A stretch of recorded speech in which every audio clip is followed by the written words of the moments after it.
جو شخص اللہ اور آخرت پر ایمان رکھتا ہے وہ اچھی بات منہ سے نکالے یا چپ رہے۔ مرد کا خاموش اور ثابت قدم رہنا 60 سال کی عبادت سے بہتر ہے۔ کوئی شخص زبان سے بات کرتا ہے مگر یہ نہیں جانتا کہ اس سے کچھ نقصان بھی ہوگا، حالانکہ وہ اس کے سبب 70 سال نیچے گرتا رہتا ہے۔ چپ رہنے میں کئی حکمتیں ہیں مگر خاموشی اختیار کرنے والے بہت کم ہیں۔ خاموشی عالم کے لیے زینت اور جاہل کے لیے پردہ ہے۔ عبادت میں سب سے پہلی چیز خاموشی اختیار کرنا ہے۔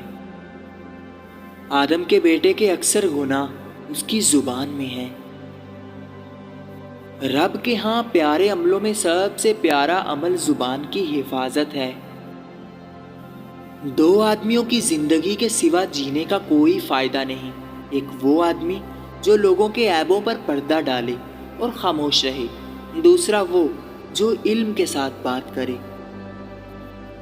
جب بندہ صرف مطلب اور ضروری کام کے لیے بولتا ہے تو گویا خاموشی کی یہی حد ہے۔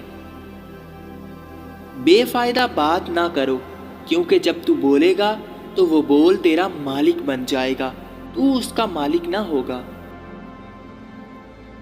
دانائی کے 10 حصے ہیں، 9 تو صرف خاموشی میں ہیں اور 10واں لوگوں سے یکسو ہو جانا ہے۔ جو شخص بھلائی سے محروم ہو گیا اسے چاہیے کہ خاموش رہے، اگر وہ بھلائی اور خاموشی سے محروم ہو گیا تو پھر اس کے لیے مرنا ہی بہتر ہے۔ زبان کی مثال ایسے ہی ہے، اگر اس کو تھوڑا استعمال کرے گا تو فائدہ دے گی، اور اگر اسے زیادہ استعمال کرے گا تو تجھے قتل کر ڈالے گی۔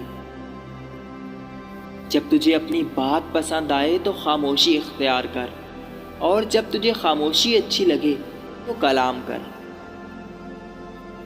انسان کی موت اس کے دونوں جبڑوں کے درمیان ہے۔ گفتگو کرنے والا 2 منزلوں میں ہے، اگر وہ کم بولے تو وہ ہار مان لیتا ہے، اور اگر زیادہ بولے تو گنہگار ہوتا ہے۔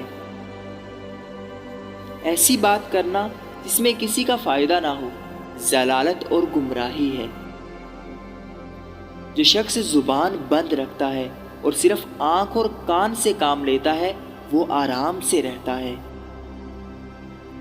اگر تو چاہتا ہے کہ تکالیف سے بچ کر زندہ رہے اور تیری عقل بڑھے اور تیری عزت محفوظ رہے تو اپنی زبان سے کسی آدمی کا پردہ چاک نہ کر، پردے ایسے ہی رہنے دو۔